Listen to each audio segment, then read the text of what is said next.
Hey everybody. So this will probably be part 3, and this should be the end.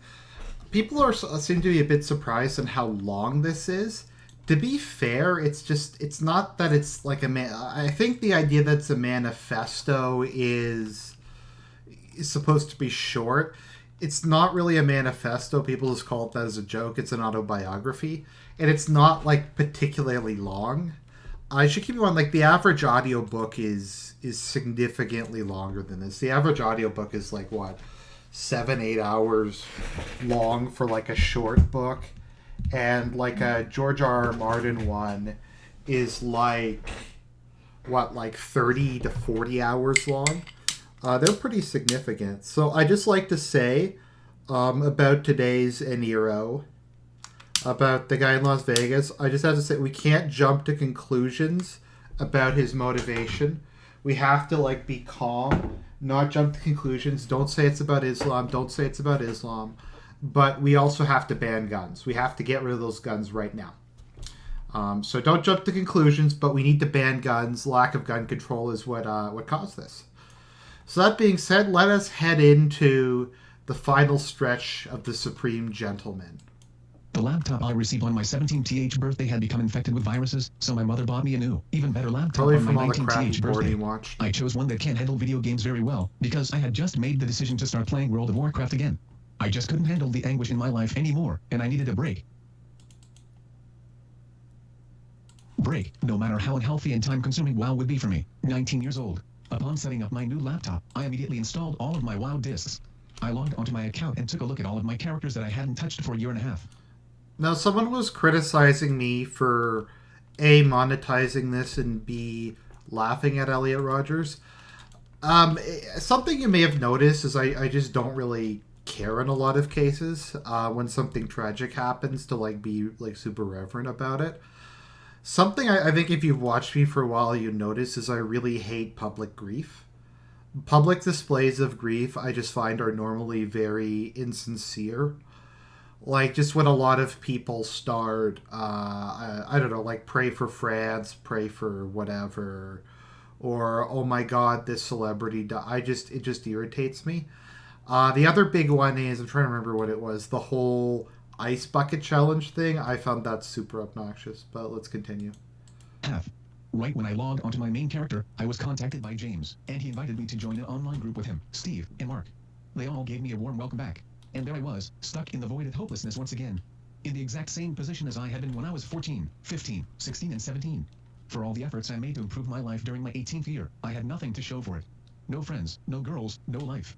I started going to James's house a lot more, since I was now able to drive and the two of us could play WoW together again. Seeing James was always pleasant. Why would you have to go to way. someone house to He play was my WoW with comrade them? in That the doesn't make journey, any For he sense. too didn't get any attention from girls, and I'm sure he suffered from it, but not as much as I did. No I one was suffered very as much as perplexed he why he did. didn't feel any anger towards girls for denying him sex. He should be just as angry as I am. I supposed he didn't have a very high sex drive, or he was just a generally weak person. To be angry about the injustices one faces. Wait a minute. He was a weak person for not being a sex-obsessed psycho? So Elliot Rodgers is a strong person for being unable to talk to women, for spending his whole life bitching about how unfair it is and how he's had to rot in bleak loneliness. But his friend is a weak person for being able to deal with life with shortcomings in his life like a mature adult. Makes sense to me. Faces is a sign of strength. It is a sign that one has the will to fight back against those injustices, rather than bowing down and accepting it as fate. Both my friends James and Philip seem to be the weak, accepting type, whereas I am the fighter. I will never stand to be insulted, and I will eventually have my revenge against all those who insult me, no matter how long it takes. For the rest of the summer, I took it easy and played WoW with James, Steve, and Mark. Just like old times. I also started reading a new book series called A Song of Ice and Fire by George R. Martin. This medieval fantasy series was spectacular. The first book of the series was A Game of Thrones, and once I read the first chapter I just couldn't put it down. It was like nothing I had ever read before, with a huge array of complex characters, a few of whom I could relate. That's kind of depressing. I remember the first time I started reading George R. R. Martin's books. I got through them like in less than a month, all of them, just because I loved them so much. They're so much fun. relate to. I found out that it was going to be adapted into an HBO television series, and I became very excited for that. Delving into fantasy stories like WoW and Game of Thrones didn't make me forget about all of my troubles in life, but they did give me a temporary and relieving sense of escape, which I need from time to time. Life would be impossible to handle without those temporary respites. Rob Lemelson suggested to my mother that I join the karate class he practices in. Rob was an expert black belt, and James was also taking the same class with him. They met up every Tuesday and Friday night, and I agreed to go on Fridays. Every Friday, I began the routine of driving up to James's house, and then the two of us would go on James's car to the karate class in Santa Monica. James got his first car a few months after I got mine, though his car was a lot older and worn out. Rob thought that starting karate would be healthy for me, as it is meant to increase confidence and build character. I was eager to see if I could benefit from it.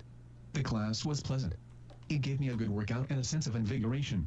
There were usually 6 or 7 other students, and I was particularly annoyed with this one 12-year-old kid who seemed to think he was better than me because he was a brown belt and I was a novice white belt. I bet he thought he could beat me in a fight because of it. And so we have another arch enemy of Elliot Rodger, some 12-year-old kid with a brown belt. He's in another on the list of people who would get in the way of the Supreme Gentleman's love quest. Like, literally every dude this guy meets, he becomes his arch enemy. Like, people in the chat, am I wrong? Am I exaggerating that he hates like literally every person he meets becomes like his enemy for life? I don't know. Maybe it's just me. No chance in that. It was annoying, but I was amused at the same time. After the karate class, Rob would take us out to a nice restaurant for dinner if he had time. If Rob was busy that night, James and I would go to our usual dinner place in the Palisades, and then we would go back to his house to hang out for a while. My new semester at Moorpark College began. I only managed to sign up for 1 class, but I promised my mother that I would do at least 3 classes in the next semester. Both of my grandmas offered to send me some money to help me out with living expenses, and I wisely saved every check I received from them. One of my priorities was to start building up my money savings in case my life became too drastic. The class I started was a political science class. I figured I would gain some useful knowledge by taking it, though I disliked the teacher because he had the tendency to randomly call on me to answer questions. I was still terrified of speaking in front of the class. You don't ask the Raj to answer questions.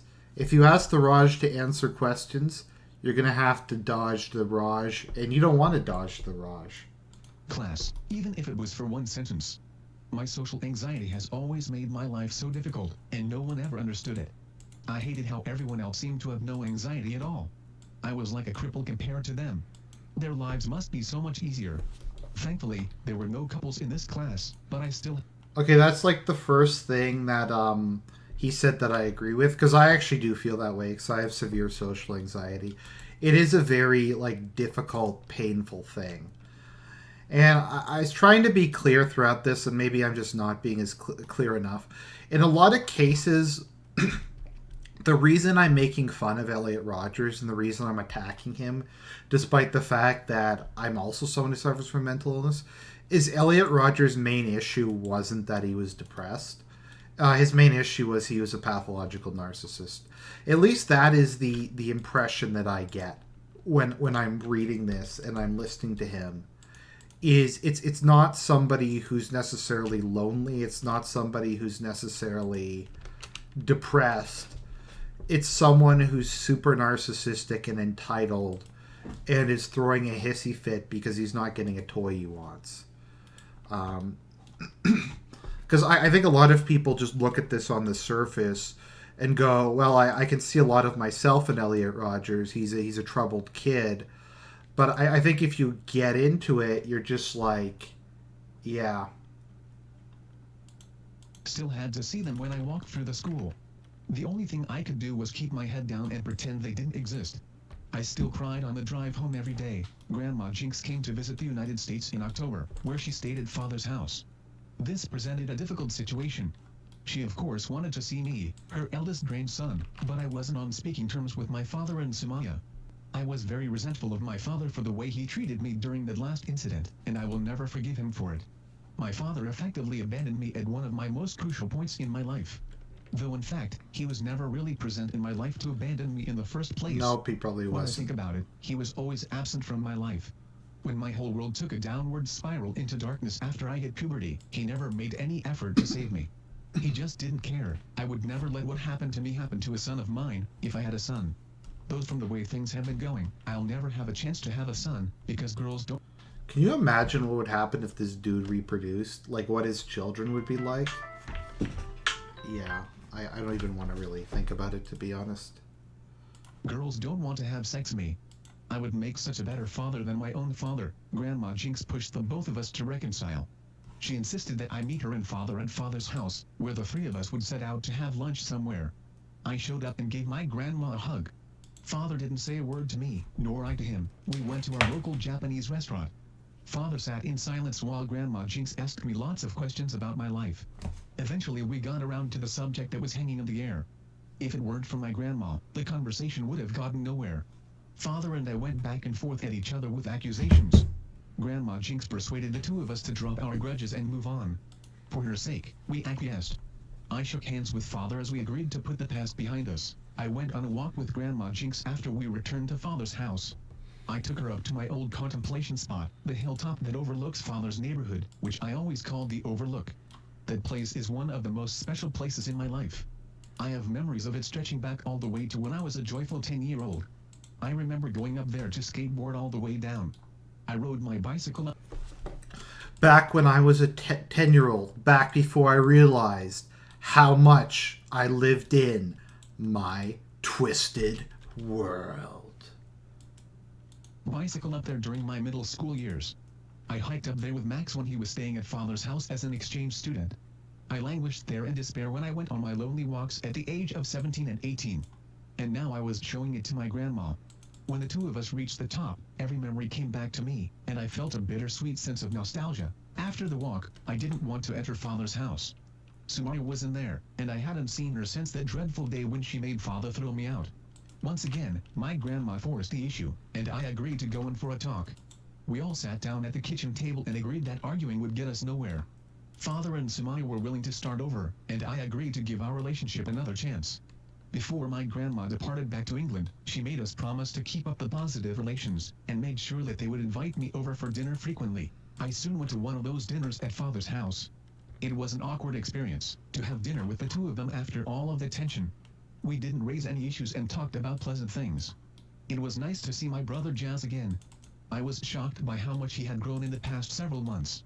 He was no longer a baby, but a 5-year-old boy who was turning 6 soon. I could actually have full conversations with him.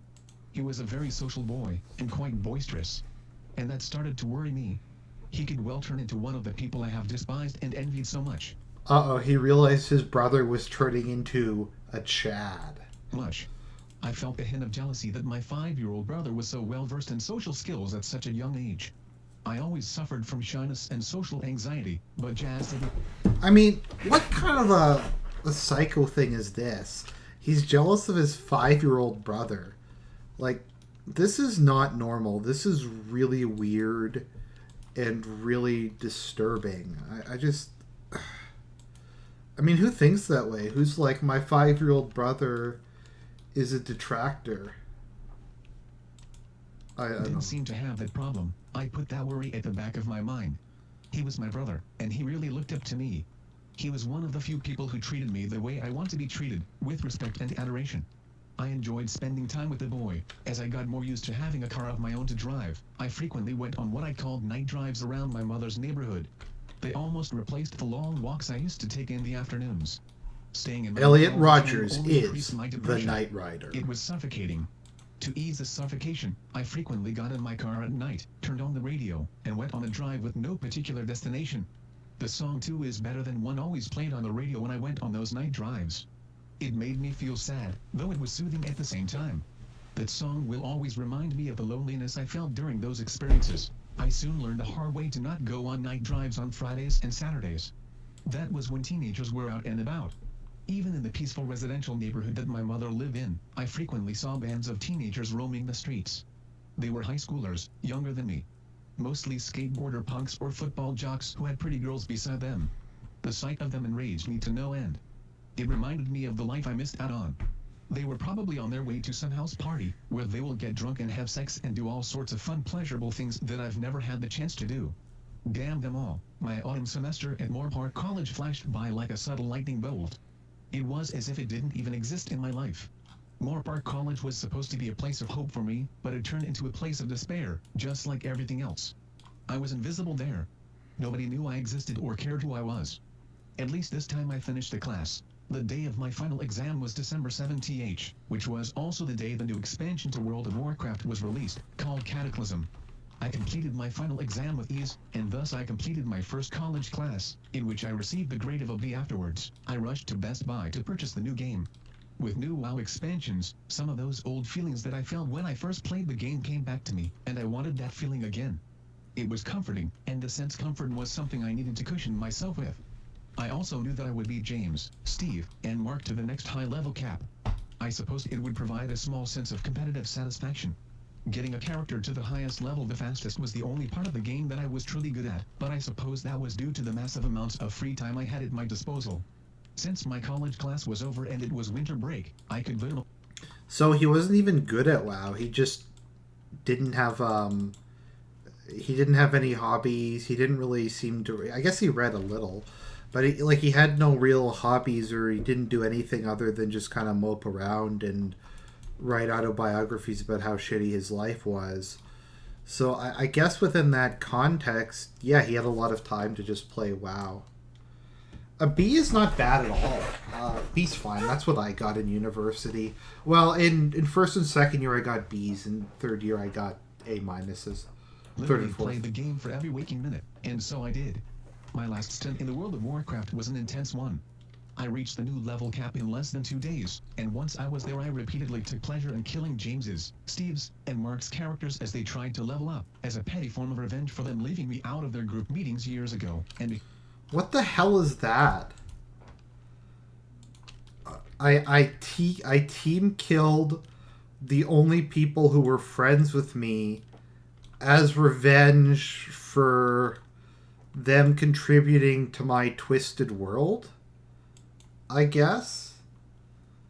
That's... I don't know. It's everything this guy does is just really disturbing, weird. And, I mean, you can see the just total paranoia here. The paranoia that everybody's trying to screw with him. Everybody's out to get him.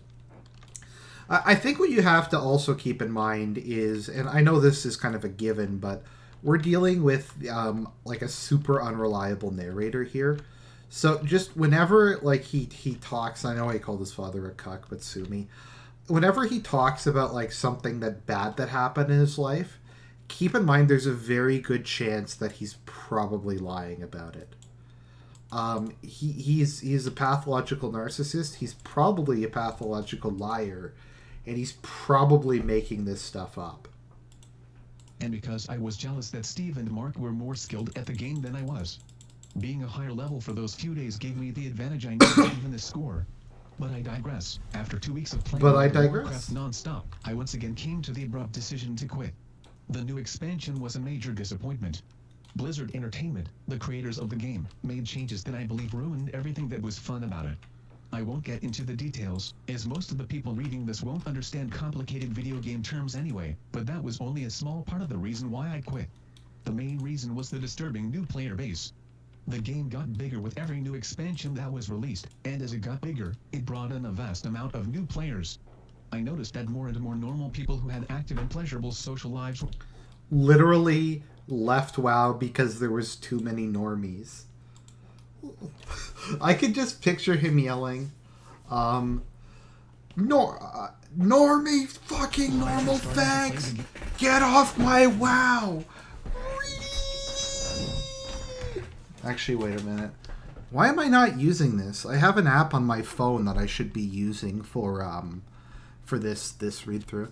Okay, so when Elliot Rodgers found out that the the people were on his normies were coming on his WoW, he said, "Fucking normies, get off my WoW."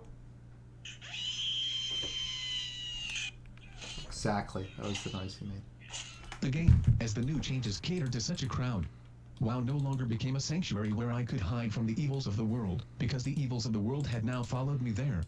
I saw people bragging online about their sexual experiences with girls. And they used the term virgin as an insult to people who were more immersed in the game than them. The insult stung, because it was true. Us virgins did tend to get more immersed in such things, because our real lives were lacking. Literally, he was a virgin with rage. That's what Chris Chan always calls himself. He's a virgin with rage. Elliot Rodger was also a virgin with rage. So, yeah, that's cool. Let's see here. Yeah. We're lacking. I couldn't stand to play WoW knowing that my enemies, the people I hate and envy so much for having sexual lives, were now playing the same game as me. There was no point anymore. I realized what a terrible mistake I made to turn my back on the world again. The world is brutal, and I need to fight for my place in it. My life was at a crucial turning point, and I couldn't waste any more precious time. At the Lemilsons' Christmas party, I told James that I was quitting WoW again, and he told me he suspected I would very soon. It was just a matter of time. Even through playing with me over the internet, he could detect my anger and rage towards the world seeping through the computer screen. I questioned him about why he himself could go on living without feeling any sort of anger or resentment about his circumstances, which were similar to mine. He was, after all, a 19-year-old virgin just like I was. He just casually told me that, didn't pay attention to it, and focused on the strengths. What strengths do I have to focus on? I wondered. The world views me as a weakling. Perhaps I needed to prove the world. Fuck you, James. James was another one of his arch nemesises, because James actually dared to say something sane, and he actually seems to be well adjusted, and yeah, but no, he was another detractor. World wrong. On Christmas Day, Father held a huge Christmas party at his house. I was invited, since I was back on speaking terms with them. I got a few new shirts for Christmas, so I decided to wear one for the occasion. I hadn't seen any of Father's friends for a while, and it was nice to reunite with them. The Bubenheims weren't there. Father had recently got into a fight with Alex, abruptly ending their friendship. I suppose it was for the best. If Leo was at that party, I would have probably gotten into a nasty fight with him. My hatred of Leo was so volatile that I wanted to confront him. I wanted to hurt him. Who is Leo? I'm losing track of, like, how many arch nemesis Elliot Rodger has. Literally, every single every single male he comes in contact with is an arch nemesis. Hurt him. I couldn't let him get away with the insults he dealt towards me in the past. A few family friends complimented my appearance, and that made me feel a bit better about myself. It is so peculiar how a simple smile or a compliment can completely change how I feel about the world for a few moments. During the remaining days of 2010, I joined my mother and sister at Jack's beach house in Malibu to spend a few nights. They arrived there a few hours before me, and by the time I reached the house they had already invited a few guests for an afternoon get-together. To my outrage, I saw that Mother had invited Maddie and her boyfriend. I was looking forward to having another respite at the beautiful Malibu mansion where I can indulge myself in opulence and forget about my depressing loneliness. Having a young couple lurking around only reminded me of my insignificance. I was extremely upset with my mother for inviting them. She should have been more considerate. If only I had a girlfriend of my own to take to that place. That beach house is the perfect place to take a girlfriend to. It had a swimming pool and a jacuzzi. It was located on a private beach where we could walk arm in arm, and it even had a private movie theater. Such an opportunity wasted, all because no girl would give me a chance.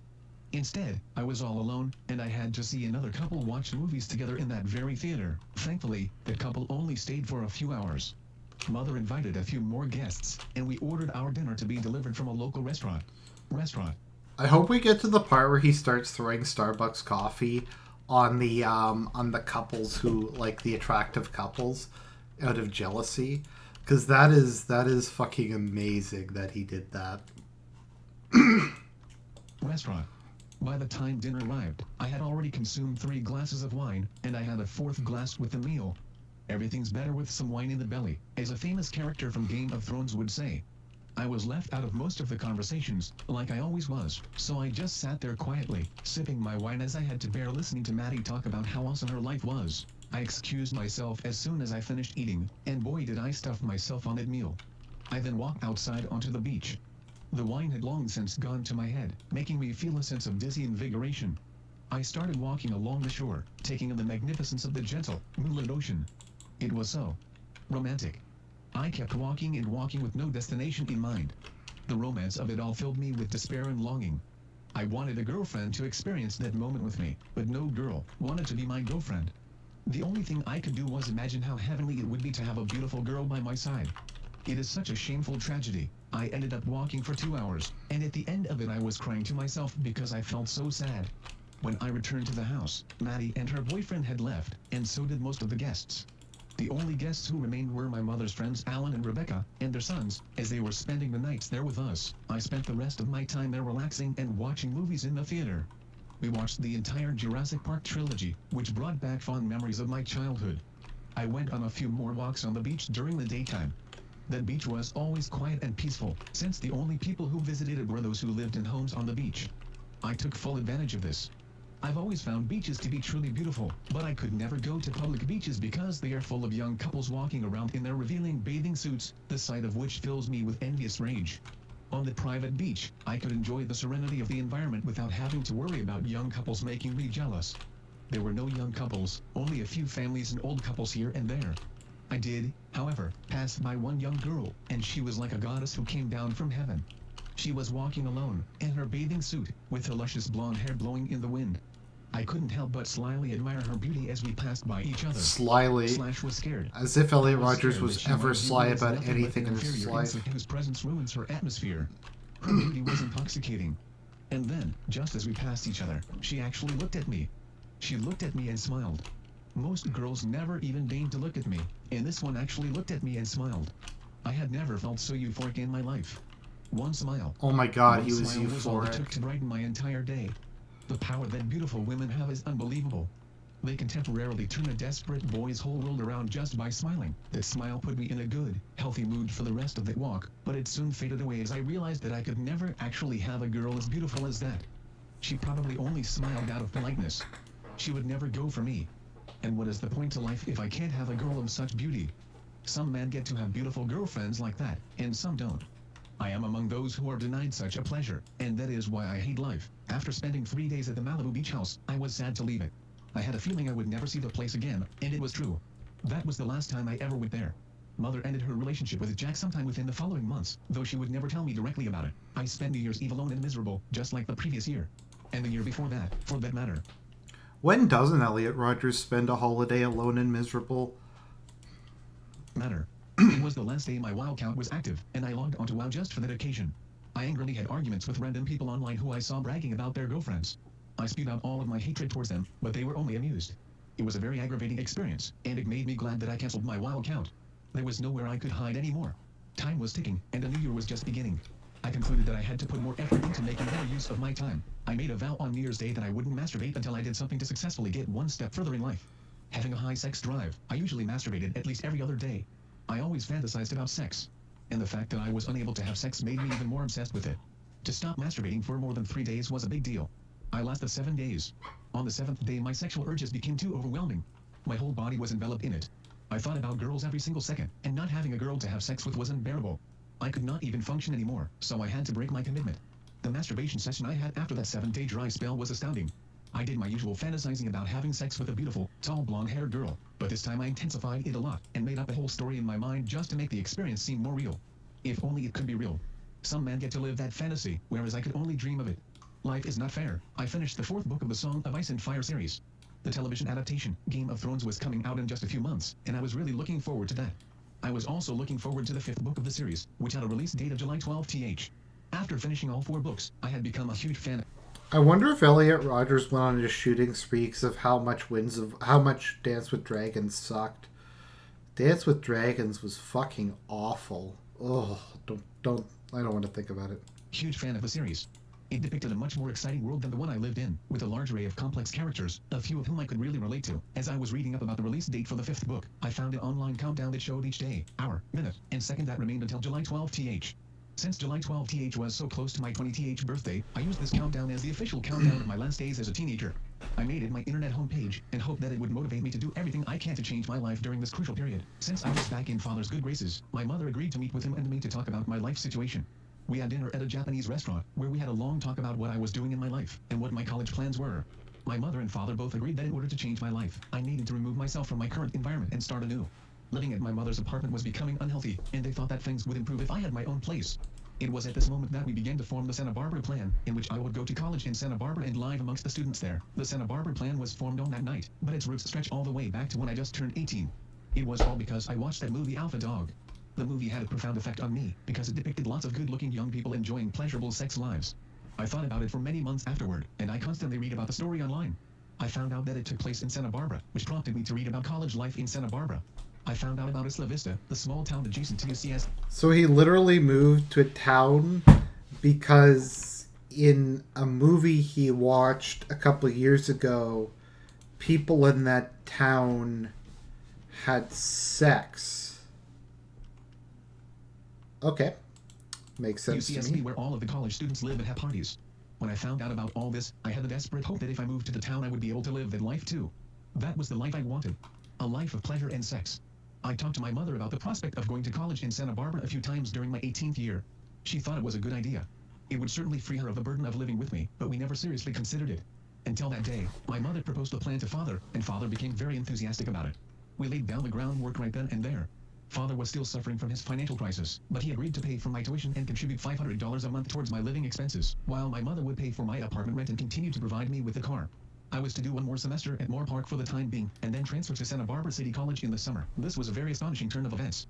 I didn't expect this, and I had no idea how to react. I was completely dumbfounded. I thought it was just going to be a casual dinner meeting where we would simply talk about my life, and we ended up making plans to drastically change my life. At that period of my life, I was on the verge of giving up all hope that I would ever live the life I want, but this changed everything. I now had the opportunity to start fresh, in a beautiful new town, at a new college, with my own living place. Of course, I would have to share an apartment with other college students, but that was part of the experience.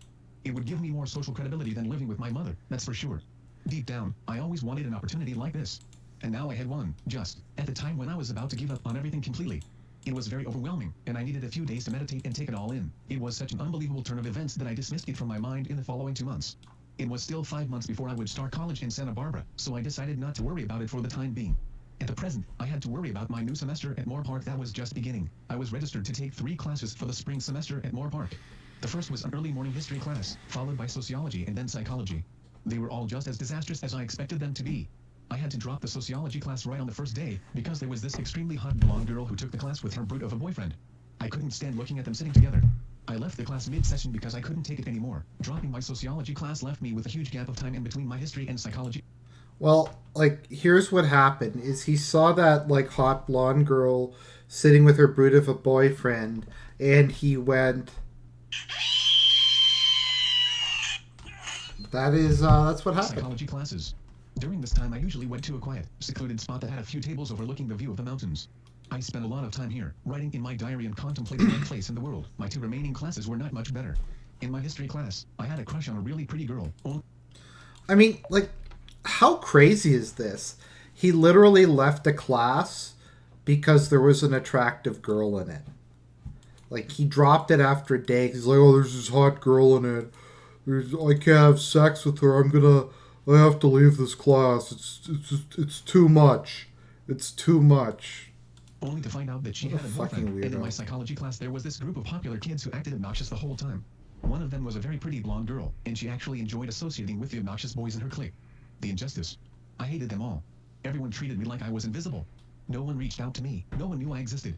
I was a ghost. It was agony, but I couldn't drop all of my classes. I already felt guilty about dropping one of them, and I was afraid that my parents would somehow find out. I skipped class a lot, only going in for important lectures and tests, and spent a lot of time in my usual secluded area at the college. As I spent a lot of time contemplating, I realized that my life was repeating itself in a vicious circle of torment and injustice. Each new semester of college yielded the same lonely celibate life, devoid of girls or any social interaction. It was as if there was a curse of misfortune placed upon me. I wondered what the point was in attempting to start a new life in Santa Barbara. Hadn't I done the same in Moore Park? I thought, with a shiver of dread running up my spine, about how horrible it would be if the same thing ends up happening after I make the big move to Santa Barbara. I didn't even want to imagine how much of an epic defeat that would be. I wisely shut away all thoughts about it and focused with intense determination on how I can change my life right at the current moment. My father gave me a book called The Secret after I had dinner at his house in February. Uh-oh. He said it will help me develop a positive attitude. Uh-oh. That is, Elliot Rodgers is the absolute last person you should give a copy of The Secret to. Because he's delusional and narcissistic, and giving him a book that encourages you to become delusional and narcissistic is probably not a wise decision. Just throwing that out there. Attitude. The book explained the fundamentals of a concept known as the law of attraction. I had never heard or read anything quite like this before, and I was intrigued.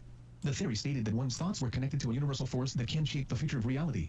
Being one who always loved fantasy and magic, and who always wished that such things were real, I was swept up in a temporary wave of enthusiasm over this book.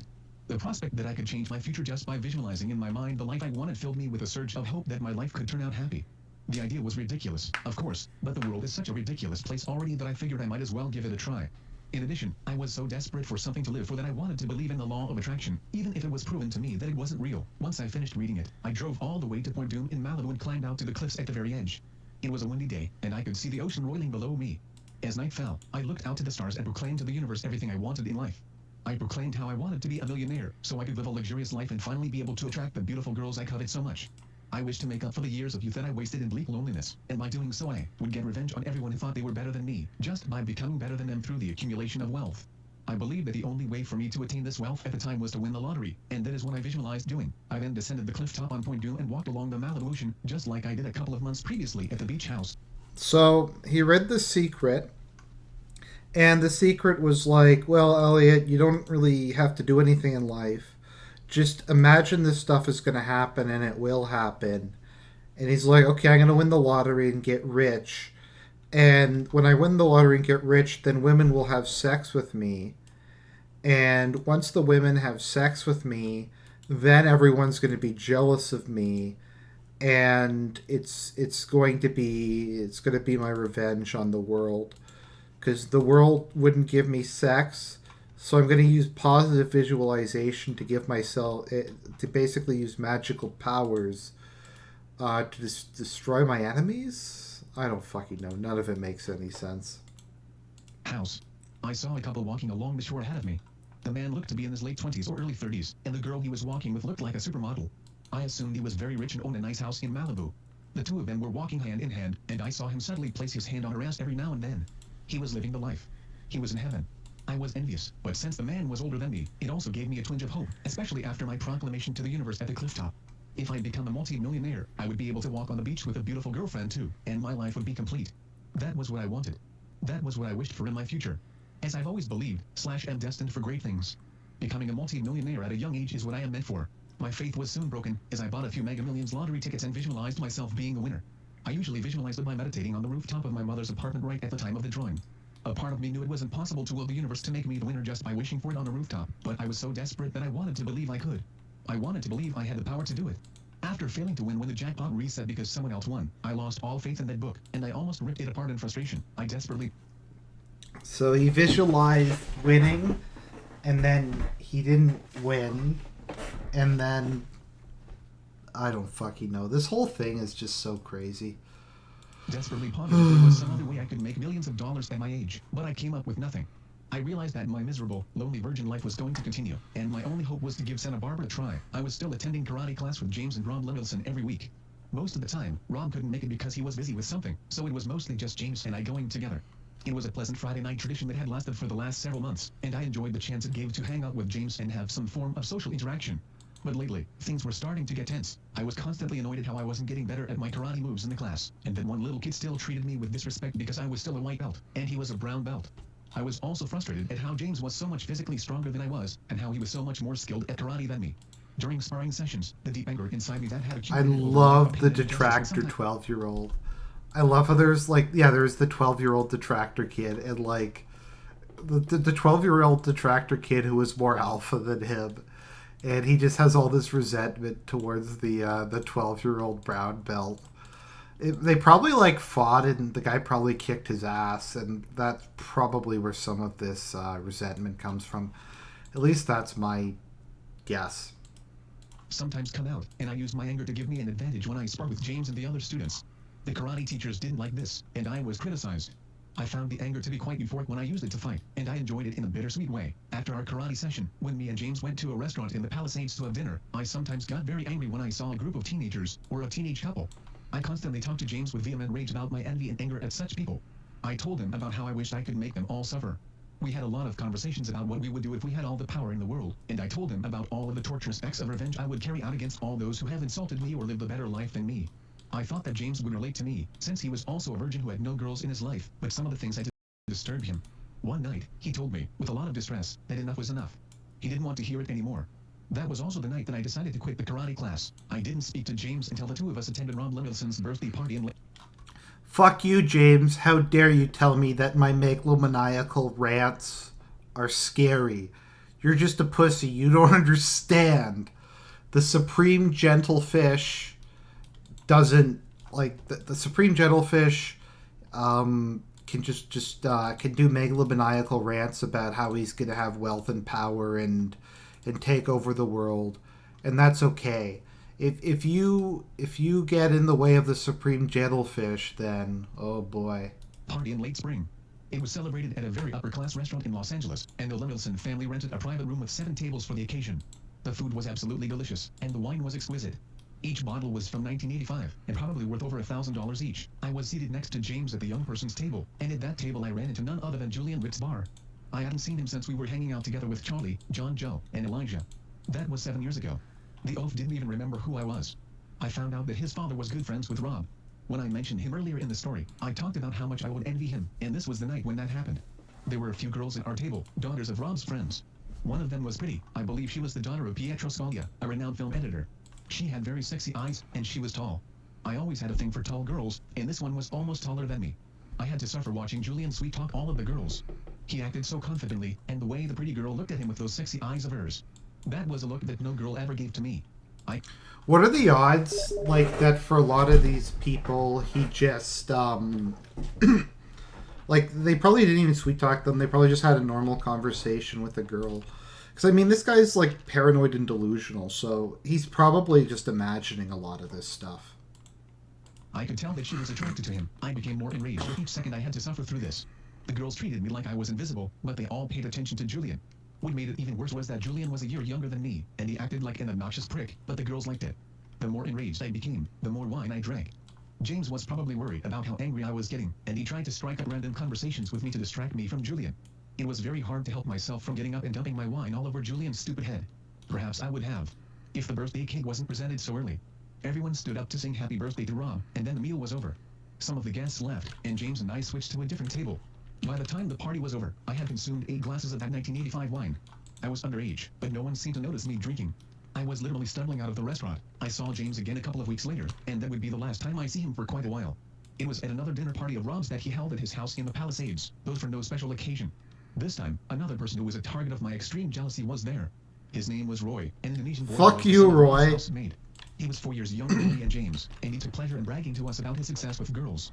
He kept showing us pictures of his supposed texting conversations with girls. James didn't seem to mind it, to my outraged surprise.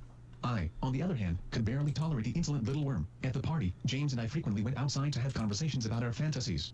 I wisely refrained from getting too extreme in what I said, but we came up with some interesting scenarios. For instance, we talked about what we would do if we discovered that we had certain magical powers, and it would escalate to us coming up with our own stories of the glory we would attain in such a situation. I talked about how I would use my powers to rule the world and set everything right, and James had similar ideas as well. We seemed to be getting along quite well, but after that night James would refuse to contact me for a couple of months. The first episode of my favorite television series of all time, Game of Thrones. Yeah, because he probably realized what a fucking psycho you were. Thrones was released in April. I watched it with profound excitement. Being a fan of the books, this was a very anticipated event for me. Seeing all of the characters that I knew so well on the television screen was spectacular. The show exceeded all of my expectations.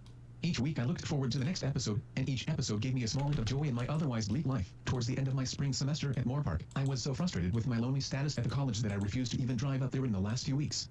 I left my home in the mornings, pretending to my mother that I was going to college, but instead I went to Barnes & Noble and sat there until my mother left for work, and then I would go back home. I made sure to stay at Barnes & Noble for at least 2 hours, just in case my mother left later than usual. I have always ever been meticulously careful at everything I've done. On the last day, I went to my classes, quickly took my final exams, and left. When my classes lined up for the final exams, everyone had a group to socialize with while I stood on the side, alone. Everyone must have thought I was a complete loser. Thank goodness it was the last day. The people in those classes angered me to no end. That was the last time I would ever see the college. On the drive home, I cried to myself as I listened to music on the radio, as I always did. I failed to get the life I wanted at Moore Park. I had nothing going for me in my life, except for the prospect of starting a new life in Santa Barbara. That was my only hope, and it seemed very bleak. From the way things went at Moore Park, I feared the worst for how things might turn out in Santa Barbara, but I had to give it a try. I was desperate to have the life I know I deserve. A life of being wanted by attractive girls, a life of sex and love. Other men are able to have such a life. So why not me? I deserve it. I am magnificent, no matter how much the world treated me otherwise. I am destined for great things. At the end of spring I had to commence with my summoning to jury service. I received the summons in the mail a few months prior, but I postponed it until May because I was too anguished to deal with such trivial matters at the time. The courthouse was all the way in Santa Monica. As I sat in the waiting room before my interview with the judge, I saw a very pretty girl who looked about the same age as I was. She had a face that melted my heart. What I would give to hold her in my arms and kiss that pretty face of hers. I wanted to talk to her, but I just couldn't. I felt too insecure. I was afraid she would think of me as a creep, as all other girls did. Well, that's because you are a creep. Another guy came in and struck up a conversation with her. They started talking comfortably, and he even made her laugh. I had to watch it all, and it broke my heart. I wanted to get out of there as soon as I could. I hoped that I could make an excuse to avoid having to do jury service. When I was called in for the interview, I requested to be excused due to the fact that I was moving to Santa Barbara soon. To my relief, the judge told me I can go and wished me good luck. As I drove out of the courthouse parking lot, I saw the same pretty girl. She must have been excused as well. Again, I wished I could have said something to her. I guess the judge wasn't a detractor, so he basically wormed his way out of jury duty because he didn't want to sit on a jury with an attractive girl. Can you imagine being judged by Elliot Rodgers? Can you imagine if that guy was like on your was deciding your fate? I guess you just have to like say something like about how you've never had sex and no one will ever love you and that kind of thing, and maybe try to get them to just release you as a pity thing. I don't know. Something to her. She would have made the perfect girlfriend for me, but she was probably already attracted to that other guy who sweet-talked her in the waiting room. Damn him. I felt so sad on the drive home. When I passed by the Palisades, I stopped by at a park that I used to play at with James when the two of us were little. I walked around for a bit and took a ride on the swing, reminiscing about happier times. At the very end of May, my mother gave me an unpleasant surprise by telling me that I had to move to Santa Barbara on June 4th, which was just in a few days. I wasn't prepared to move so soon. I thought I would go there towards the end of June, right before I start my summer class. I wanted more time to emotionally and mentally prepare for such a huge undertaking. And it was a huge undertaking. For the first time in my life, I was moving out of my parents' house. And on top of that, I had to move into an apartment with other college students. I had no idea what to expect, and of course I was very nervous. My mother and I found 2 apartment complexes in Isla Vista that I could potentially move into. I went with my mother and father on a day trip to Santa Barbara to take a look at them. We first had lunch at a restaurant on Cliff Drive, and while there I admired how beautiful Santa Barbara truly was. I found it to be like a mixture of Malibu and Santa Monica, depending on what part of it I was in. I was astounded when we toured through Isla Vista. It was a whole town of college students living together, right next to UCSB, and right next to the beach. I had never seen anything like it in my life. When I read about it online I thought it was too good to be true, but there it was. It was exactly as I expected it to be.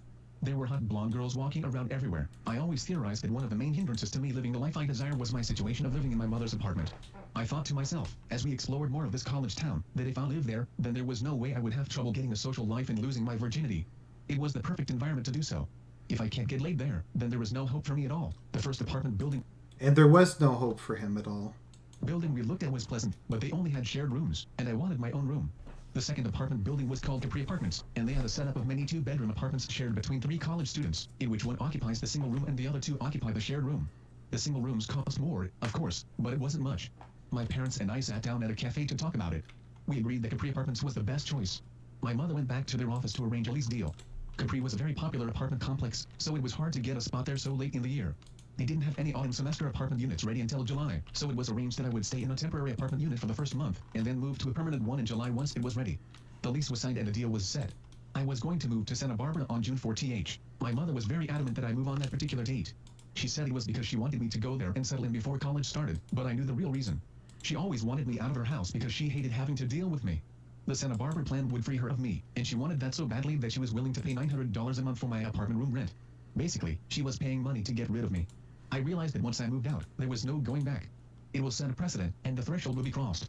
My mother will never welcome me back to live with her permanently ever again. In the remaining days I had at my mother's apartment, I spent a lot of time meditating about how I would deal with this huge change. I had to prepare myself as much. I really don't think that's the truth. I'm sure his mother would have taken him back in. It's just... I don't know. I don't really know what to say. As much as possible, so I did a lot of introspecting and evaluated myself in great detail. This move to Santa Barbara was the only chance I had of attaining the life I desire. I had to do my best to make this work, proclaiming to myself that this time, I will not fail. I exercised in the gym for many hours to boost my confidence as much as possible, and I went to the mall to shop for clothes. Last Christmas I got a few gift cards for Macy's, and I spent them all on a few shirts that I thought I would look good in, as well as new shoes. After doing everything I could do to physically boost my confidence and appearance, I was ready, and so ends another era of my extraordinary and tragic life. I call it the era of hope and hopelessness, where I drifted and languished in lonely despair while I lived in my mother's apartment and attended 2 colleges. At various intervals, something happened to give me a new hope for my life, only to have it shattered later on. My life had been moving in that same pattern for a long time now, and I was sick and tired of it. All while I was suffering this lonely existence, other boys my age lived their happy lives of pleasure and sex. I can never forgive such an injustice, and it was my bid to overcompensate for it in the future. I had to make up for all the years I lost in loneliness and isolation, through no fault of my own. It was society's fault for rejecting me. Yep, no fault of his own. I mean, if we look at this, like, Elliot Rodgers had a lot of friends. Like, various people reached out to him over the years. Various people tried to be friends with him. They tried to give him a chance. They tried to hang out with him. They, like, would play video games and stuff with him. And he just, and I keep making this joke, but it's true. He just keeps considering them his arch enemies. Literally every single male this dude meets becomes his arch enemy. Like, he thinks he's like a Bond villain or something. Like, this whole thing is really very fascinating. It's just a study in just being so delusional. Me. It was women's fault for refusing to have sex with me. It was the their move to Santa fault. Barbara is the end game, the ultimate climax of everything. I saw it as a new chance that was given to me to finally have the things I want in life: love, sex, friends, fun, acceptance, a sense of belonging. But I could never forgive the world for denying me such things in the past. I was already turning 20 soon. I had already lost many years of my life. I deserve better than that. I am an intelligent gentleman, and I deserve the love of girls more than the other obnoxious boys of my age, and yet they get girls and I don't. That is a crime that can never be forgotten, nor can it be forgiven. I always wanted to exact my revenge on humanity for forcing me to live such a life, but I've also always had the hope that if I can do things in life to make up for all my suffering, then that in itself would be a form of peaceful revenge. In truth, the move Santa Barbara was actually a chance that I was giving to the world, not the other way around. I was giving the world one last chance to give me the life that I know I'm entitled to, the life that other boys... One last chance, world. If you don't, then I'm going to go and do it. This is the Supreme Gentleman. How are you doing this text-to-speech thing? I have a computer program. Society did 9/11.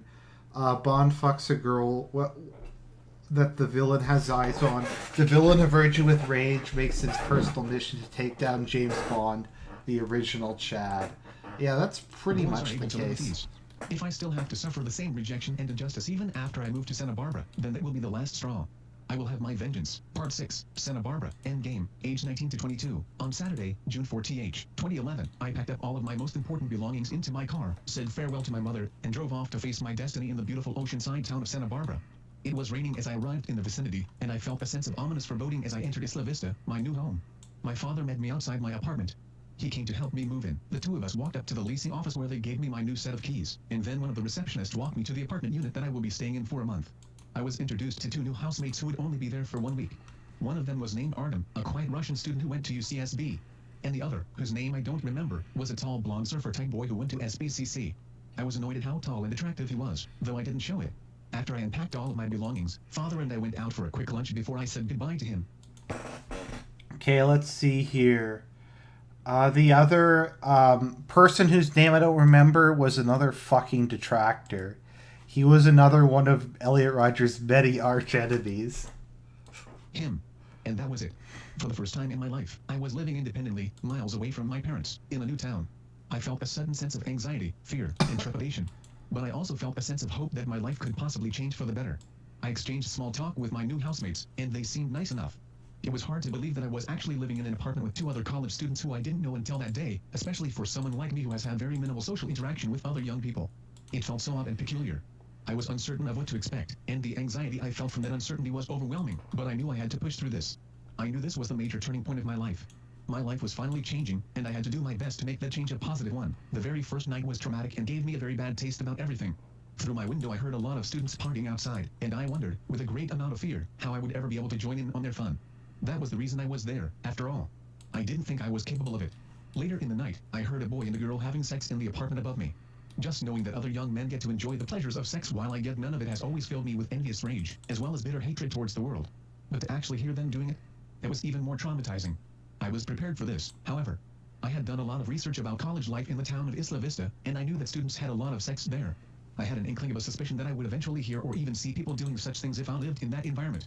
Hell, the reason I moved there was because it was a sexually active place. I myself wanted to be sexually active. But when I heard that couple above me having sex, I couldn't help feeling vile and miserable about it. I tried to calm myself down and convince myself that soon I will be doing the exact same thing. How wrong I was. My first week turned out to be very unpleasant, leaving a horrific first impression of my new life in Santa Of Barbara. course it was My two unpleasant. housemates Every were nice, aspect but of they his kept life lying is over this friend of unpleasant. theirs named Chance. He was a black boy who came over all the time, and I hated his cocksure attitude. Inevitably, a vile incident occurred between me and him. I was eating a meal in the kitchen when he came over and started bragging to my housemates about his success with girls. I couldn't stand it, so I proceeded to ask them all if they were virgins. They all looked at me weirdly and said that they had lost their virginity long ago. I felt so inferior, as it reminded me of how much I had missed out in life. And then this black boy named Chance said that he lost his virginity when he was only 13.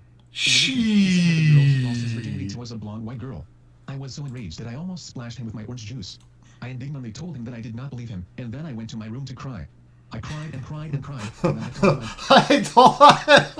I went to my room to cry. I went to my room to cry. Although that was kind of base, to be honest. It's Elliot Rodgers. He was the Thought Patrol. He knew he was a race realist. Based Elliot. Called my mother and cried to her on the phone. How could an inferior, ugly black boy be able to get a white girl and not me? I am beautiful, and I'm half white myself. I am descended from British aristocracy. He's descended from slaves. Fucking woke. I'm beautiful. I'm descended from British. Yeah. I love the racial aspects of this. Is really funny. Based Elliot. More. I tried not to believe his foul words, but they were already said, and it was hard to erase from my mind. If this is actually true, if this ugly black filth was able to have sex with a blonde white girl at the age of 13 while I've had to suffer virginity all my life, then this just proves how ridiculous the female gender is. They would give themselves I to this agree. filthy scum, but they I reject agree, me. man. The injustice. Females truly have something mentally wrong with them. Their minds are flawed, and at this point in my life I was beginning to see it. The more I explored my college town of Isla Vista, the more ridiculousness I witnessed. All of the hot, beautiful girls walked around with obnoxious, tough jock-type men who partied all the time and acted crazy. They should be going for intelligent gentlemen such as myself. Women are sexually attracted to the wrong type of man. This is a major flaw in the very foundation of humanity. It is completely and utterly wrong, in every sense of the word. As these truths fully dawned on me, I became deeply disturbed by them. Deeply disturbed, offended, and traumatized, those two housemates moved out within a week. I was glad to see them go, after that horrible incident. I was then presented with two new housemates, who would be staying in the apartment for the rest of the month that I was there.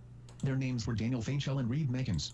Reed was a quiet Asian American student who was studying biology at UCSB, and Daniel was a heavy-set Russian student who had a witty personality. Both of them were older than me by a couple of years.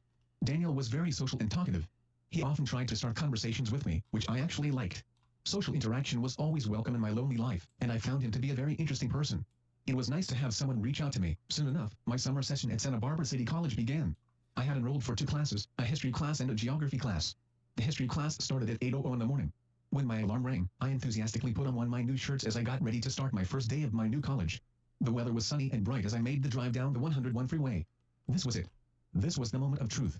My whole life has led to this. I was starting a new college, in a beautiful new town. This was my fresh start to attain the life I've been craving for so long. If I am unable to make it in this opportunistic environment, then I am doomed forever. I felt a surge of confidence as I ascended the flight of stairs that led up to the main campus. For my first class, which was history, I had to cross the iconic bridge to the West Campus. I tried to feel as confident and sure of myself as possible, thinking that all of the girls I passed were attracted to my appearance. They should be. I spent a lot of time choosing out Bitchute and doing my hair. When I reached the classroom, I saw some pretty girls waiting outside. My new classmates, I thought with excitement. I was a bit dismayed that they didn't pay any attention to me. They didn't even look at me. I was sure I had an attractive appearance that day, but those girls didn't seem to notice it. Perhaps I was deluding myself. As all of the students started pouring in, a group of typical popular type boys sat near me. Their overly social and obnoxious personalities offended me, and I felt like getting up and leaving. They somehow knew all of the pretty girls in the class, and it broke my heart to watch them chat up the girls. How could I compete with those popular kids? I hated them so much. I wanted to be like them all my life, ever since elementary school, but they Okay, I'm gonna skip ahead a bit. Oh, let's see. Oh, okay, wait. Let's see here. So far, Santa Barbara was not working. I dreaded how horrible it would be to continue suffering my miserable, lonely, celibate life in such a beautiful city where everyone else experienced the pleasures of sex and love. That would be the darkest hell. And that was exactly what was in store for me. After a couple of days I decided to drop my history class. I couldn't stand watching those obnoxious popular boys talk to all of the pretty girls in the class. The girls actually liked them. I should be the one they pay attention to, but they treated me like I was invisible. I didn't want to torture myself any longer. I felt a sense of guilt as I did it, because I made a bid to make the best of my time in Santa Barbara. Once the class was dropped, I felt a sense of relief. I was still enrolled in the geography class, and it was only the summer session. I had plenty of time to make up for it. I spent the rest of my first month trying as hard as I could to put myself out in the social environment of Isla Vista. Daniel was 23 years old, so I asked him to purchase some alcohol for me, a bottle of vodka in particular. In the college town, everyone went out with at least a little alcohol in their system. I wasn't an alcoholic, but drinking alcohol always helped me with being more confident and sociable. On weekend nights, I took a few shots from my vodka bottle and set out on walks around the town, desperately hoping that I would stumble across some opportunity to make friends. I often ended up sitting alone at some cafe, hoping girls would talk to me before I sobered up. No girl ever did. I then went back home to lie in my bed alone. On one such night I got... So, like, it's literally like Chris Chen and his love sign. Because if we remember, Chris Chen had a love sign that he would go in, he would stand in public places with a sign saying, looking for a boyfriend, free girl, and just wait for women to come to him. And as always, the women would never come to him because he's some weirdo holding his love sign. And yeah, when they didn't come to him, he would just and that's what Elliot Rodgers did. His attempts to get women were literally just him sitting in a bar waiting for a girl to come up and be like, hey, I want to fuck you. You're a handsome Eurasian descended from British aristocracy. That was literally his plan. Yeah. Got drunk enough to introduce myself to some other students who lived in the same apartment complex. They were sitting in the common area of the apartment, and I went up to their group and sat down with them. They weren't hostile towards me, and I was sorry, able to my mic exchange wasn't some form of small talk with them. After a while, though, I ended up just sitting there awkwardly, and they eventually questioned why I was so quiet. I hated when people did that. No one ever understands the troubles of someone who suffers from social anxiety. They offered me a few beers, which I gladly accepted. Okay, like, I actually am going to agree. People don't understand. Like, social anxiety is really, really hard to live with. It is really painful. And so I agree with him on that. It is one of, like, probably one of the hardest things to live with, as far as it's hard to explain because people just will go, oh, just toughen up, just you have to stop being afraid, you have to put yourself out there, etc. It's not really that easy, though. It's a very difficult, it's very hard. For someone with severe social anxiety, they would rather be like they would rather be like flogged. They'd rather be like burned with a cigarette than have to deal with people they don't know. And I don't know, you can feel about that however you feel, but that's just kind of the way it is. Accepted. I ended up getting so drunk that I completely blacked out. I stumbled back to my apartment and vomited on the floor, just like I did on that embarrassing night at Addison Alkenworth's birthday party. The next morning, I didn't even remember that I vomited. Daniel informed me of what happened, with an amused grin on his face. I felt so ashamed, but at least I did something more social than anything else I've done in the last few years. That was some progress, I supposed, due to living in an entirely new... Oh, let me just see here. Oh, here we go. Let's see here. Another incident happened on the following day, near the same location. I went to the Starbucks at the Camino Real Marketplace by myself, like I usually did every morning. I ordered my coffee and sat down on one of their chairs to relax. A few moments later, when I looked up for my drink, I saw a young couple standing in line. The two of them were kissing passionately. The boy looked like an obnoxious punk. He was tall and wore baggy pants. The girl was a pretty blonde. They looked like they were in the throes of passionate sexual attraction to each other, rubbing their bodies together and tongue-kissing in front of everyone. I was absolutely livid with envious hatred. When they left the store, I followed them to their car and splashed my coffee all over them. The boy yelled at me and I quickly ran away in fear. I was panicking at... Elliot Rodgers, Lord Commander of the Thought Patrol. He knew, he detected that thought, and he punished her for her thoughtdom. Like, he threw... I love that. It's just such a faggy thing to do. It's like the most effeminate, least masculine way of dealing with your problems that I can come up with. Throwing your fucking your latte on someone. Who even buys I don't know. Panicking as I got into my car and drove off, shaking with rage-fueled excitement. I drove all the way to the Vons at the Fairview Plaza and spent 3 hours in my car trying to contain my tumultuous emotions. I had never struck back at my enemies before, and I felt a small sense of spiteful gratification for doing so. I hated them so much. Even though Striking back at your enemies? Uh-huh. The, my book, which I have to finish and get to the editor, hopefully before I go on my trip, I have a scene that's based off of that, where the main character's on a bus, and the people are having sex on the bus. And it's, yeah, but, my book is largely based off my of coffee. this. He was still the winner. He was going home to have passionate heavenly sex with his beautiful girlfriend, and I was going home to my lonely room to sleep alone in my lonely bed. I had never felt so miserable and mistreated in my life. I cursed the world for condemning me to such suffering. I wanted to do horrible things to that couple. I wanted to inflict pain on all young couples. It was around this point in my life that I realized I was capable of doing such things. I would happily do such things. I was capable of killing them, and I wanted to. I wanted to kill them slowly, to strip the skins off their flesh. They deserve it. The males deserve it for taking the females away from me, and the females deserve it for choosing those males instead of me. Ever since I was 17, I often fantasized about becoming powerful and inflicting suffering upon everyone who has wronged me in the past, but I never thought I would actually do it. At this point, after going through so much suffering and injustice, all of my innocence had been swept away. The world had been cruel to me, and it molded me to become strong enough to actually have the capability of returning the cruelness to the world. I had never been a violent person in nature, but after building up so much hatred over the years, I realized that I wouldn't hesitate to kill or even torture my hated enemies if I was given the opportunity. I spent the next 5 days in my room, trying to forget about the horrific experiences I had to go through. But even in my room, I couldn't escape from being reminded of my worthlessness. Every time I looked at... Let me see. I'm just going to skip ahead a bit. Here we go. 20 years old. 20 years old, I stayed in my hometown for a week. One of my birthday presents was a gift card to Nordstrom. I spent it on a couple of new polo shirts that made me feel a little more confident.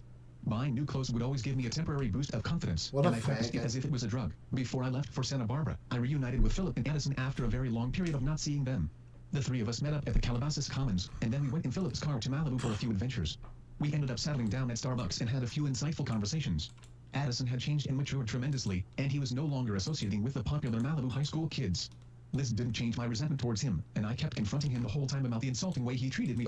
Fuck you, Addison. You may, be a better person now, but you're still an arch enemy of mine. You're still a frenemy. Is there anybody who's not a frenemy to Elliot Rodgers? No? Yeah, pretty much. Treated me over a year ago. After a lot of debating, we agreed to resolve our conflict with each other. This didn't mean I forgot all of the slights he dealt to me in the past. However, I never forget. I never forgive. One day I'll show him how superior I am. On the day after I saw Philip and Addison, I went over to James's house. I hadn't been there for ages, and the two of us relived our traditional walks around the Palisades town center, just like old times. It felt strange and nostalgic to experience it after so long, especially after going through so many changes in Santa Barbara. I told James about my turmoil of being a 20-year-old virgin, and my desperate hope that things will get better once I start my autumn semester at my new college. I talked about all the beautiful blonde girls I saw walking around my college, and my deep wish that I will have one day have one as a girlfriend. James sympathized with me greatly, for he was also going through similar troubles in life. He seemed glad that I was finally taking some steps to bring changes to my life. I drove back to Santa Barbara in a slightly better mood than I was in when I left it. I had a month until the new semester started, and I could use the time to prepare and recuperate. My new housemates were meant to move into the... Oh, here we go. This is funny. Here's some more based, Elliot. August 5th came quickly, and I prepared myself to be in a pleasant mood to meet them. Their names were Ryan and Angel, and to my dismay, they were of Hispanic race. In addition, They were already friends with each other, which meant that they could possibly gang up against me if any conflicts were to arise. They also seemed like rowdy, low-class types. My first impression of them soured me, but I tried. Okay, here we go. We got some more of Elliot being based. Situation this was. This was extremely disappointing. I was hoping I would get decent, mature, clean-cut housemates. Instead, I got low-class scum. On the second day, they started inviting their equally rowdy friends into my apartment, and we exchanged more small talk. To my indignant surprise, they asked me the question I always dreaded answering. Are you a virgin? I admitted that I was a virgin. I always admitted the truth about this. It was my life struggle, and I couldn't lie about such a thing.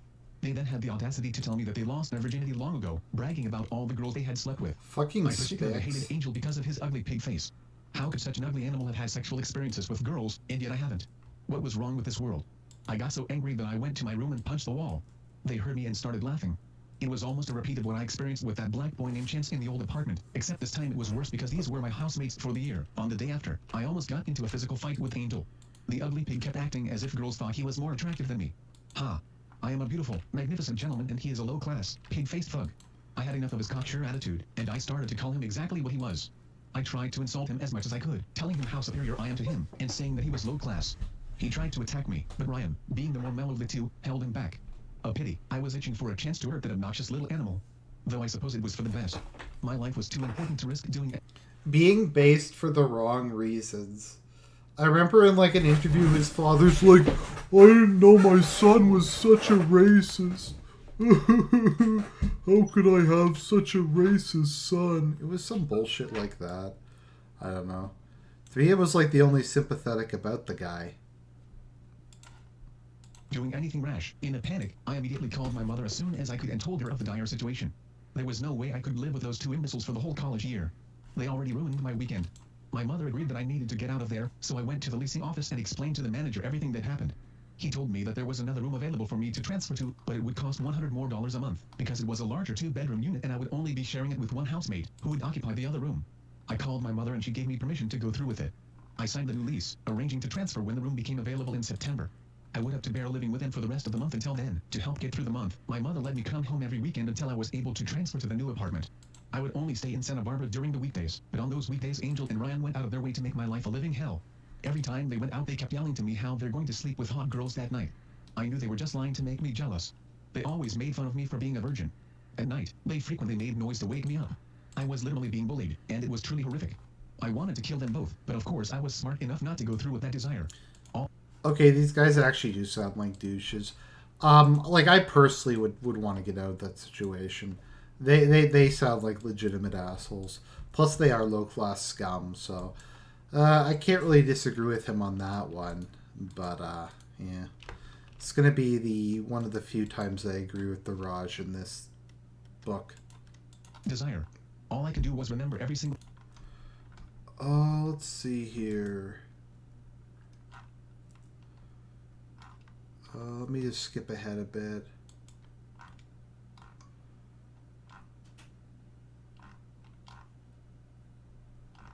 Where's 20? Let's see here. I'm just skipping ahead. Let me see here. Doing this started a new obsession for me. I became more and more obsessed with my appearance. Because my mother, father, and grandmother constantly paid me extra money now that I was living in Santa Barbara, I had saved up enough to indulge in this obsession. Familiarizing myself with all of the top designer brands, I bought new clothes every time I visited my hometown. My favorite brands were Hugo Boss and Armani. I always stopped by the Camarillo shopping center on my way back to Santa Barbara.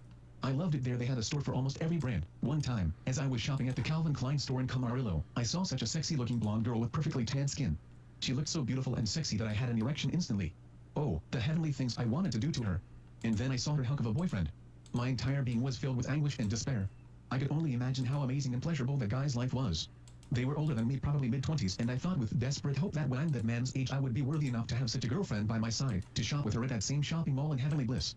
My life was a life of starvation and yearning. I visited home for Thanksgiving, and went with my mother to Rob Levilson's house for a small Thanksgiving get-together. James was there. And the last time I spoke to him since then was when we had our bitter argument online. The one person who has been my friend through all of my hardship didn't even want to speak to me during Thanksgiving. Yeah, because you were fucking psycho and you yelled at them. Let's see here.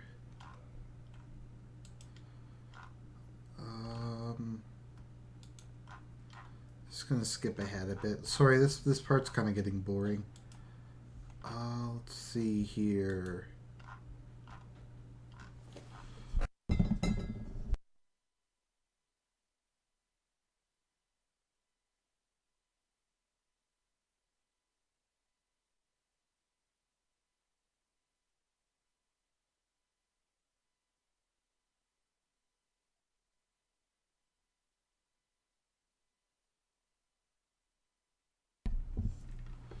Let me see here. I'm trying to find where he drops out of all of his college classes.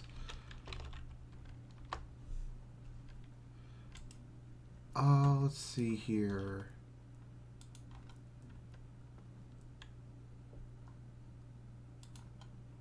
Okay, what do we have here? Okay, here we go. In the beginning of February, my spring semester at Santa Barbara City College began.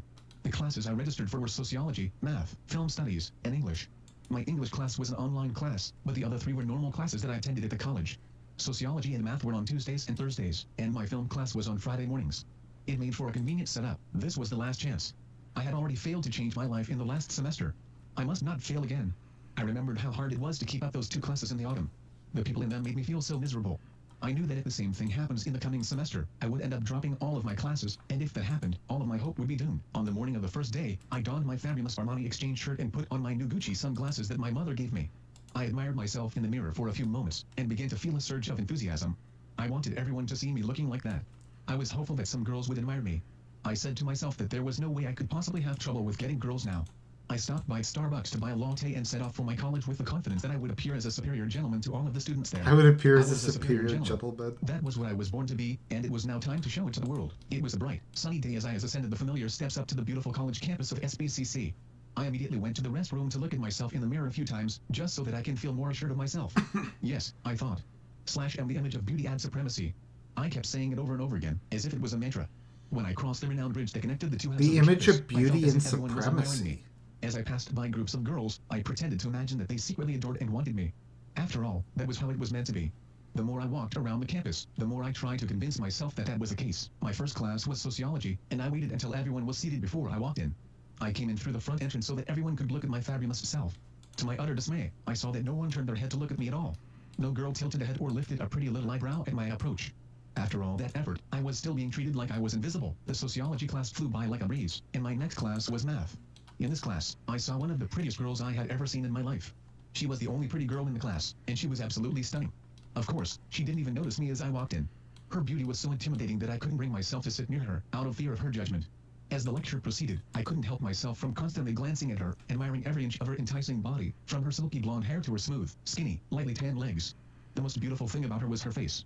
It was a face that broke my heart the second I laid eyes on it. I wanted her with so much intensity, and I constantly fantasized about her during my masturbation sessions. This was the kind of girl who was always meant to be my girlfriend. That's yeah, good job, Elliot. That is what a gentleman does. He has jerk off sessions to every single attractive woman he sees. Girlfriend. This was the girl that I was meant to go through college in Santa Barbara with. My life would only have meaning if I could go through college with a girlfriend like her. As I made my way back from school one day during the first week, I was stopped at a stoplight in Isla Vista when I saw two hot blonde girls waiting at the bus stop. I was dressed in one of my nice shirts, so I looked at them and smiled. They looked at me, but they didn't even deign to smile back. They just looked away as if I was a fool. As I drove away, I became very infuriated. It was such an insult. This was the way all girls treated me, and I was sick and tired of it. In a rage, I made a U-turn, pulled up to their bus stop, and splashed my Starbucks latte all over them. I felt a feeling of spiteful satisfaction as I saw it stain their jeans. I then quickly speeded away before they could catch my license plate number. How dare those girls snub me in such a fashion? How dare they insult me so? I raged to myself repeatedly. They deserved the punishment I give them. It was such a pity that my latte wasn't hot enough to burn them. Those girls deserved to be dumped in boiling water for the Is there anything more gentlemanly than like just splashing your latte on random people? Like some people do drive-by shootings. Elliot Rodgers does drive-by latte splashing. Oh, what a tool. Oh my god. Where do they find these guys? This incident soured my first week of college, but for the sake of all of my hopes and dreams, I tried to forget about it. For the month of February, I continued with the trend of attending my college classes and trying to make the most of it. With each passing day, my confidence about how I appeared to everyone started to wane. I still didn't make any friends, and I still didn't talk to any girls. By the end of the month, I began to question what I was doing so wrong. I saw obnoxious slobs who dressed in basketball shorts and t-shirts walking with hot girls. And there I was, decked out in Armani, all by myself. It was preposterous. I should have been the one walking with the hot girls. I soon realized that no one cared at all about how well I dressed. No girls admired me. No girls even gave me a second look. I soon found out the name of the beautiful girl in my math class. Her name was Brittany Story. Being the obsessed stalker that I was, I looked her up on Facebook, and what I found shattered my already wounded heart to pieces. She had a boyfriend.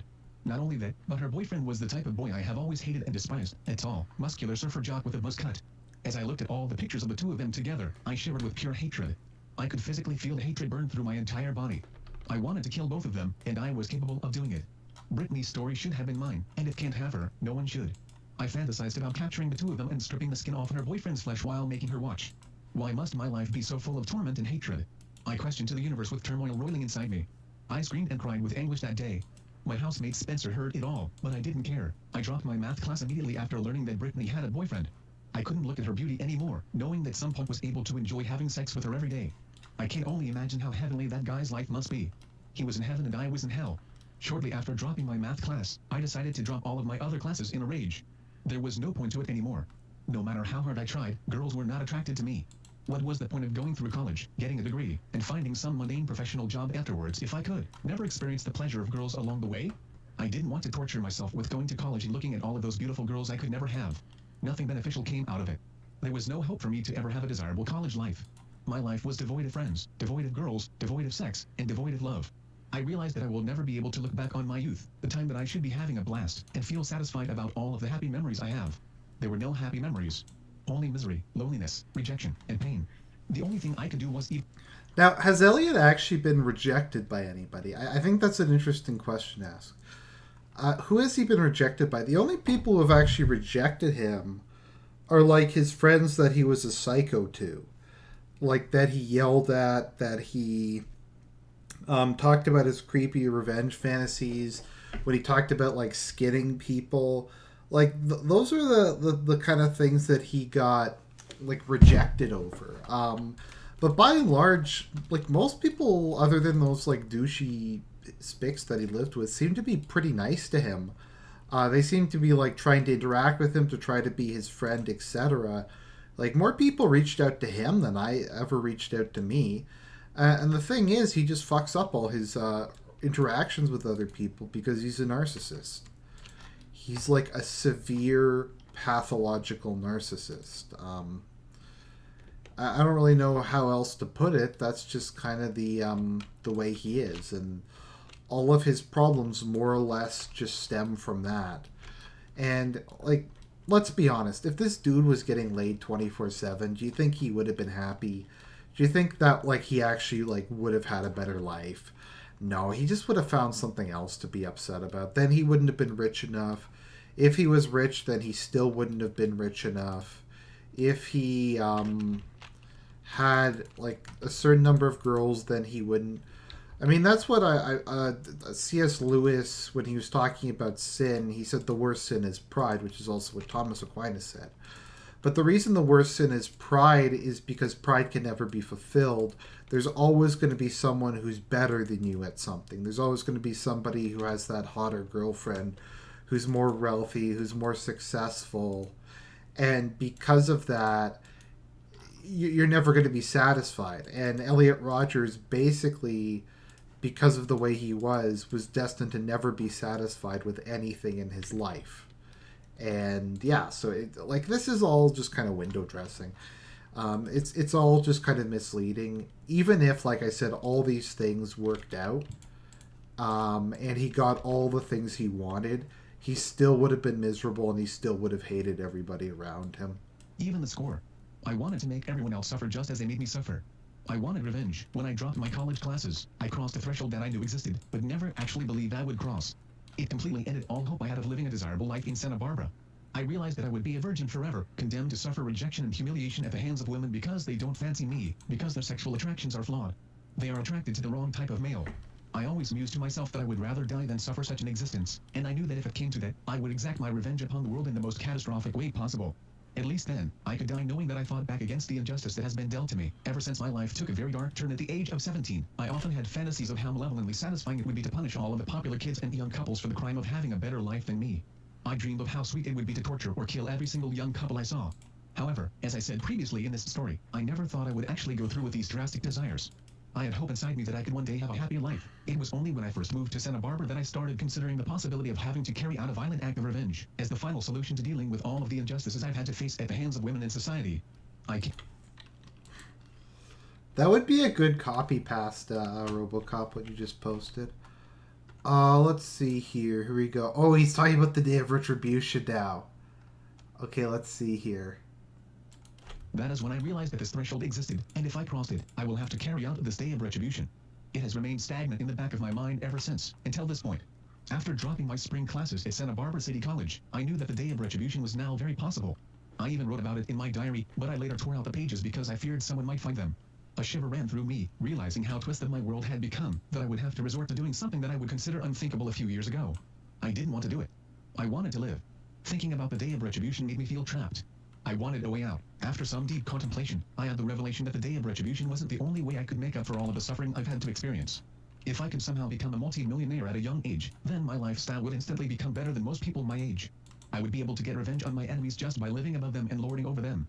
That was a form of happy, peaceful revenge, and it became my only hope.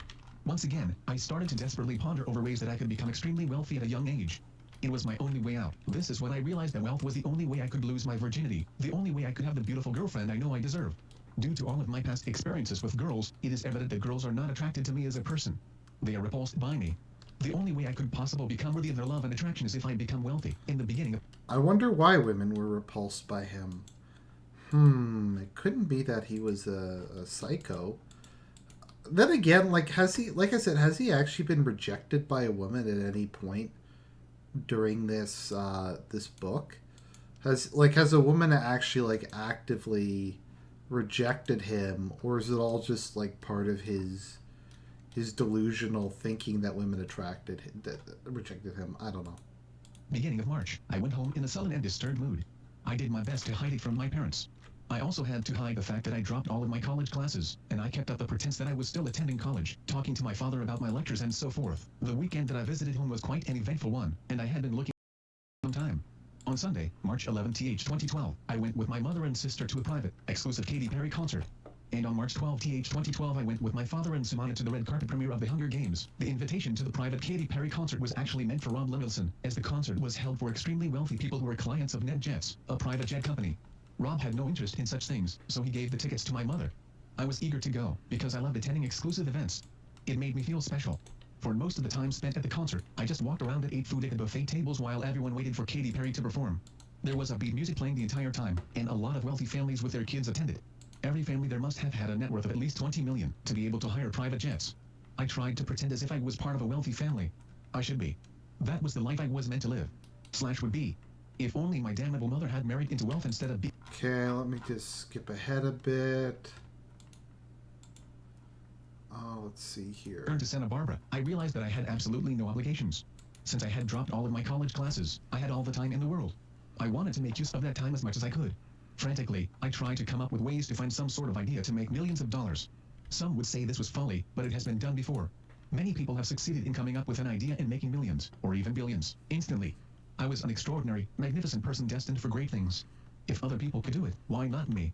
It was my destiny, my whole purpose on this world. For the next week or so, I spent time meditating in my room, trying to come up with ways to get rich. I could either invent something, start a great business idea, or go back to my original idea I had of writing an epic fantasy story that could be made into a movie. That reminded me of the reason why I gave up on that idea in the first place. The amount of time it would take to achieve success from such a prospect. I was so desperate and I needed to do something right there and then. See, he couldn't, he's not an untalented writer. He literally could just have gone and written something, and it might have been good. It might have been, even if it wasn't, good, it could have been so bad it's good. He could have maybe made money. But he, for whatever reason, decided to not do that because he wouldn't make money fast enough. So it's an interesting case where you have a guy who's half white and half Asian, but who has super, super high time preference. He's just unwilling to do anything to try to improve his life, and that's a big issue. Then, it was a matter of life and death. If I couldn't make it, then I had nothing to live for. After a lot of deep thinking, I couldn't come up with anything. Was I doomed to fail at everything? I began to feel hopeless until I saw the current jackpot for the Meta Millions lottery. It was rising very high in the month of March. I had saved up a lot of money at the time, so I had enough to spare on lottery tickets, so long as I didn't go under $5,000, which I wanted to keep as my minimum amount of savings just in case of an emergency, or in case I would have to carry out the day of retribution. As it so happened, I had well over $6,000 saved up at the time, from all of... I should open a second account at the bank and call it my day of retribution funds. And all the money in there just gets ready for when the day of retribution will happen. All of the allowance, Christmas money, and birthday money that my parents and grandmothers had been sending me. For the first time since moving to Santa Barbara, I began to take a serious interest in playing the lottery again. I believed that it was destiny for me to win the Mega Millions lottery, particularly this very jackpot. People win the lottery every single month, so why not me? I was meant to live a life of significance and extravagance. I was meant to win this jackpot. It was destiny. For the first few drawings I played, I spent $50 to $100 on tickets, but to my profound frustration I still didn't win, and the jackpot kept rising. This only increased my enthusiasm. I started to picture a whole new, perfect life for myself after I won. I imagined buying a beautiful, opulent mansion with an extravagant view, and acquiring a collection of supercars which I would use specifically to attract beautiful girls into my life. I planned to go back to college once I had bolstered myself with all this wealth, and lured myself over all the other students there, finally fulfilling my dream of being the coolest and most popular kid at school. As I sat meditating in my room, I imagined the ecstasy I would feel as scores of beautiful girls look at me with admiration as I drive up to college in a Lamborghini. Such an experience would make up for everything. I had to win this jackpot. As the jackpot reached over $200 million, I spent more of my saved money on lottery tickets, but I still didn't win.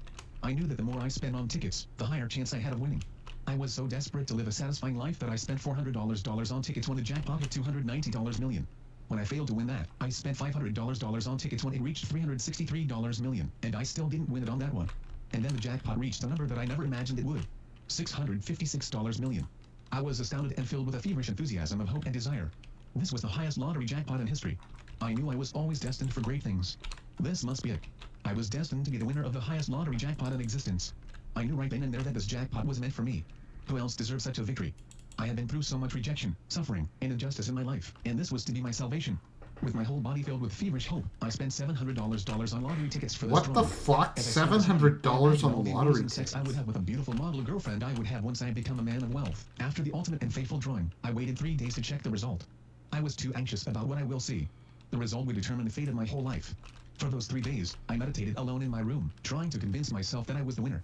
I held all of the tickets in my hand, excitedly pondering over which one was the true winning ticket. There were many times during this period where I was about to check the result, but canceled the web page in the last second out of fear of what I might see. The prospect of finding out that I lost was devastating. On the 4th day, I decided to just go through with it. The result was already decided, and the amount of time it took for me to check it wouldn't change anything. I had to see the truth. My heart was beating rapidly as I loaded up the web page to the Mega Millions website. What I saw crushed all of my hope completely. My whole body shivered with horrific agony. Slash didn't win. 3 people won the jackpot, and it was split between them. But none of those 3 people were me. I couldn't believe what I was seeing. I was certain I would be the winner. It was destiny. Fate. But no, the world continued to give me no justice or salvation whatsoever. I sank into one of the worst depressions of my life. It was spring break, and while all other young boys my age were going on... I talked about the law of attraction a I was while feeling back. miserable and alone in my room because I failed to... Okay, so he wasn't able to win the lottery, so... Yeah. You know what, guys? I'm kind of getting tired. So I'm just going to put a bookmark in it here. And I'll just do one last session maybe tomorrow and we'll finish off this book. And then I'll put it together. It's going to be super long, but we're getting into the Day of Retribution. And when we're talking about that, I don't really want to be like super tired and just kind of fumbling through it. So I'll talk to you guys later.